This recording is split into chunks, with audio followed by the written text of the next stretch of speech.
নমস্কার বন্ধুরা, আমি প্রিয়া ঘোষ। আমার নতুন একটা ভিডিওয় আপনাদের স্বাগত। আজকে যেটা রান্না করছি সেটা হচ্ছে সর্ষে দিয়ে উচ্ছের ঝাল। তবে অনেকেই পছন্দ করে না এই উচ্ছে বা তিতো জিনিসটা খেতে। যারা পছন্দ করে আশা করছি তাদের ভালো লাগবে এটা। প্রথমে আমি উচ্ছে এবং আলুটা লম্বা লম্বা করে কেটে ভালো করে ভেজে নিচ্ছি। এমন করে ভাজতে হবে যেটা মোটামুটি পুরো সিদ্ধ হয়ে যায়। আর তার সাথে আমি মশলার জন্য নিচ্ছি আদা, রসুন, পেঁয়াজ, টমেটো, এগুলো আলাদাভাবে বেটে নিচ্ছি এবং তার সাথে সর্ষে আর কাঁচা লঙ্কাটাও বেটে আমি আলাদাভাবে রাখবো। কড়ার মধ্যে পেঁয়াজ, অল্প কালো জিরে এবং একটা শুকনো লঙ্কা দিয়ে দিলাম ফোড়নের জন্য।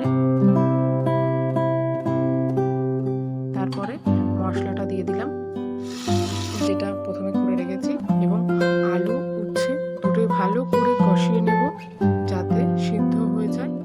তবে সর্ষে দিয়ে খুব বেশিক্ষণ নাড়বো না, তো সর্ষে দিয়ে কাঁচা গন্ধটা চলে গেলে ততক্ষণ পর্যন্ত আমি নাড়ছি এবং এটা যখনই তেল ছেড়ে দেবে তখনই দেখবেন হয়ে গেছে। আমি পরিবেশনের জন্য দেখিয়ে দিচ্ছি কেমন হয়েছে এটা। আশা করি খেতে খুবই ভালো লাগছে, ভালো হবে। সবাই একবার ট্রাই করবেন। আর